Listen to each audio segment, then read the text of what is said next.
Hércules Poirot ha vuelto a los cines con un nuevo misterio, con un nuevo asesinato. Y es que hoy se ha estrenado Misterio en Venecia, la nueva entrega de estas películas basadas en las novelas de Agatha Christie. ¿Y de qué va esta nueva película, Misterio en Venecia? Pues en la Venecia posterior a la Segunda Guerra Mundial, Poirot, ahora retirado y viviendo en su propio exilio, asiste a regañadientes a una sesión de espiritismo cuando uno de los invitados es asesinado, por lo que depende del ex detective descubrir una vez más al asesino. Como he comentado, esta es la tercera entrega de una trilogía de películas basadas en novelas de Agatha Christie. La primera película fue Asesinato en el Orient Express, un remake de la película, esta vez protagonizada por Johnny Depp. La segunda entrega fue Muerte en el Nilo, que se estrenó durante la pandemia y se estrenó en cines, no recuerdo realmente si llegó a estrenarse en cines o directamente en Disney+.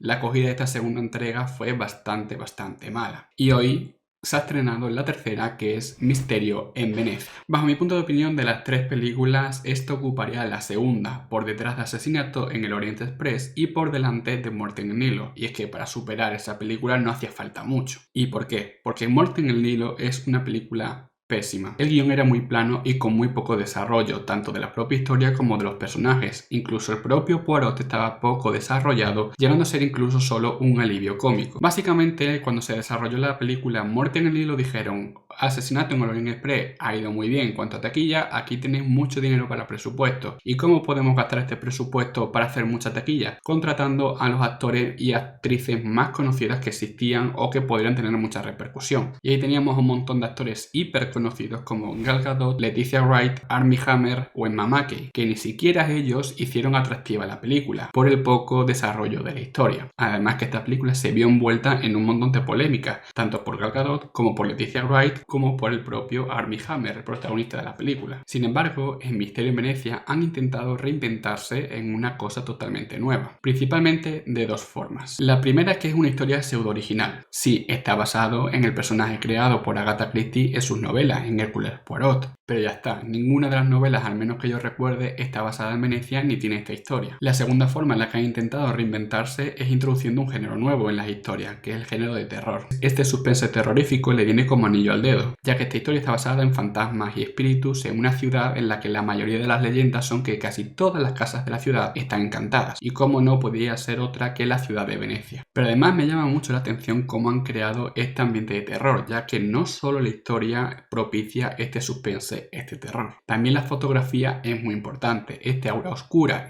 con los colores súper iluminados en las zonas brillantes da este aura de terror muy característico en la película. Pero sin duda lo que más me ha llamado la atención no es ni tanto el guión ni la fotografía, sino los encuadres y los planos que han utilizado en la mayoría de las cintas. Primero, los múltiples planos holandeses o aberrantes. Planos inclinados que, como su propio nombre indica, son aberrantes, son algo que no es normal, que no estamos acostumbrados a ver. No suelen ser planos totalmente rectos, que es lo que solemos estar acostumbrados a ver en el cine. Estos tipos de planos son prácticamente constantes en el primer tercio de la película, sobre todo cuando se realizan picados, es decir, cuando la cámara se enfoca desde arriba de los personajes, y están súper bien integrados. La segunda lección es, si puede, aún más sorprendente. En un diálogo normal y corriente, cuando el personaje que está a la derecha habla con el personaje que está a la izquierda y se enfoca al de la derecha, este permanecerá en el lado derecho de la pantalla, mientras que cuando se enfoca el personaje de la izquierda, permanecerá en el lado izquierdo. Sin embargo, en esta película, en múltiples ocasiones, cuando necesita generarte tensión y angustia, esto no ocurre. Cuando se enfoca el personaje de la derecha, ocupa el lado izquierdo y viceversa. Incluso en ocasiones se salta el eje, algo que no es nada común en el cine. ¿Y cuál es la necesidad de que ocurra esto? Pues precisamente eso, generarte angustia y tensión. La suma de los planos aberrantes con el descuadre de los personajes puede que conscientemente la persona no lo detecte, pero subconscientemente o inconscientemente el cerebro detecta que eso no es algo normal, que no es algo natural. Entonces, al detectar que algo no es normal, se angustia.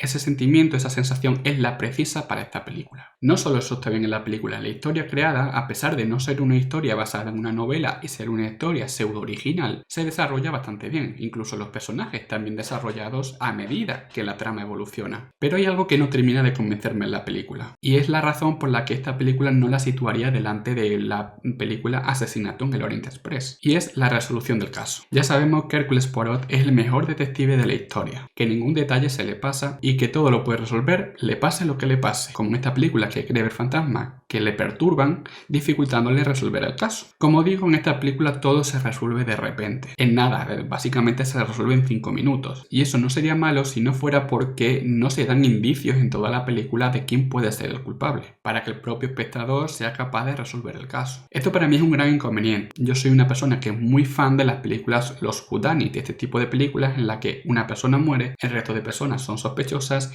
y el propio espectador tiene que intentar averiguar quién es el culpable de este asesinato al mismo tiempo que el protagonista de la película. Y si en la película no te dan indicios para poder resolver el asesinato, al espectador le puede crear una frustración. Es por esto que yo esta película, por muy poquito, la pongo por detrás del Asesinato en el Oriente Express, ya que esta película estaba más equilibrada en cuanto a la presentación, el desarrollo de las historias y todas las versiones de los posibles culpables y el desenlace o resolución del propio caso. Y vamos a hablar un poco del reparto. Ya he dicho que uno de los grandes pegas que tiene Muerte en el Nilo es que invirtieron mucho dinero en tener un reparto muy conocido, que todos los actores que estuvieran involucrados en la película fuesen muy conocidos. En esta también tenemos actores bastante conocidos, como por ejemplo la ganadora del Oscar Michelle Yeoh, Tina Fey o Jamie Dornan, pero también hay actores menos conocidos como Jude Hill, Kylie Allen o Kaylee Riley, lo que hace que quizás sea un poco más atractivo, ya que vas a poder conocer actores y actrices que no son tan conocidos y poder descubrir nuevos talentos. A mí me ha sorprendido muchísimo, yo iba sin ninguna expectativa después de haber visto Muerte en el Nilo. Yo una película que recomiendo que podáis ver en el cine tranquilamente. Si ya la has visto, me gustaría que dejase en los comentarios qué te ha parecido. Ya sabéis lo que tenéis que hacer, suscribiros si todavía no lo habéis hecho y activar la campanita para que YouTube te notifique todos los vídeos. Hoy ha sido viernes de estreno, o además ha sido un viernes muy cargado de estreno. Hoy tenéis video crítica de Muerte en el Nilo, mañana tendréis la videocrítica de Todos los nombres de Dios y pasado también tendréis la crítica de El Conde, la nueva película de Pablo Larraín que se ha estrenado en Netflix. Esto es todo por hoy, pero nos vemos muy pronto en un próximo vídeo.